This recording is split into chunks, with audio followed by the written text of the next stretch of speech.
नमस्कार साथियों, आज का टॉपिक बूथ एजेंट पर है।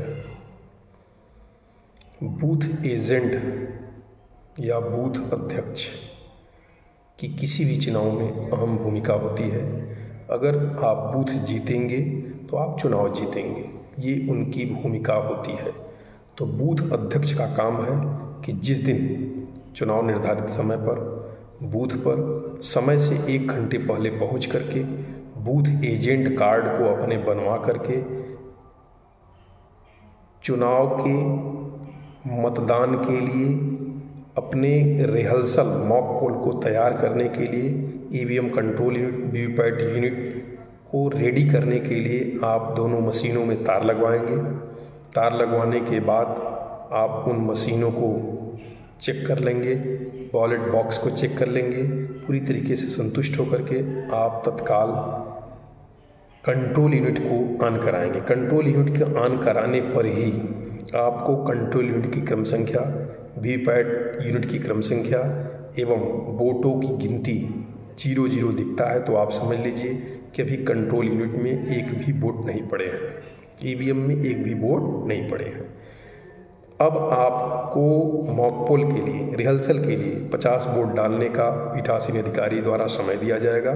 उसमें आप किसी पार्टी को जितने जितने वोट डालेंगे वो अपने एक पर्ची पर लिख लीजिए और टोटल लिख लीजिए। इसके बाद आप पुनः उस कंट्रोल यूनिट को चालू करवा करके उसमें आप देखेंगे कि उस कंट्रोल यूनिट में आपको समय दिखेगा, कंट्रोल यूनिट की क्रम संख्या दिखेगी, वीवीपैट यूनिट की क्रम संख्या दिखेगी और कितने कितने वोट आपने किस किस पार्टी को डाला है वो दिखेगा, टोटल कितने वोट पड़े हैं वो दिखेगा और वीवीपैट में उतने मतपत्र गिरे हैं उस वीवीपैट के बैलेट बॉक्स को खोल करके उतने मतपत्र को आप निकालेंगे, उसकी गिनती करेंगे, उसका टोटल करेंगे, अपने पर्ची से उसका मिलान करेंगे, ईवीएम कंट्रोल यूनिट से उसका मिलान करेंगे। अगर बराबर आता है तो आप संतुष्ट होकर के मतदान के लिए ईवीएम को चालू कराने का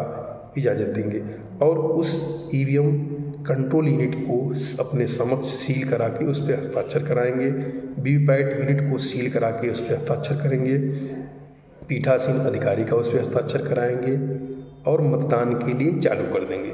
इसके बाद समय जब आपका समाप्त होता है मतदान का लगभग 4-5 बजे, तो आप उस समय भी उसको सील करा के उस पर दस्तखत करा के बॉक्स को पूरी तरीके से, ईवीएम कंट्रोल यूनिट सील है, वीवीपैट यूनिट भी सील है। अब आप उसको बॉक्स में सील कराएंगे, उस पर हस्ताक्षर करेंगे, उसमें उसका समय लिखेंगे, बूथ की संख्या लिखेंगे, कंट्रोल यूनिट की संख्या लिखेंगे, वीवीपैट यूनिट की संख्या लिखेंगे, सभी की संख्या लिख करके उस पर हस्ताक्षर करके उसको सील करा करके ही आपकी जिम्मेदारी वहाँ से हटने की बनती है। ये बूथ अध्यक्ष की जिम्मेदारी है, बूथ प्रभारी की जिम्मेदारी है। कितने वोट पड़े, कौन किसका वोट रुक रहा है, किस लिए रुक रहा है, क्या कारण है, समय से उसका वोट पड़ाने का काम बूथ प्रभारी करेगा। अगर बूथ अध्यक्ष अपनी जिम्मेवारी तरीके से करता है तो हम जानते हैं कि वो उस पार्टी को जिता ले जाएगा जिस पार्टी के लिए वो काम करता हो। तो साथियों, इन्हीं सब शब्दों के साथ आपको पुनः नमस्कार, धन्यवाद।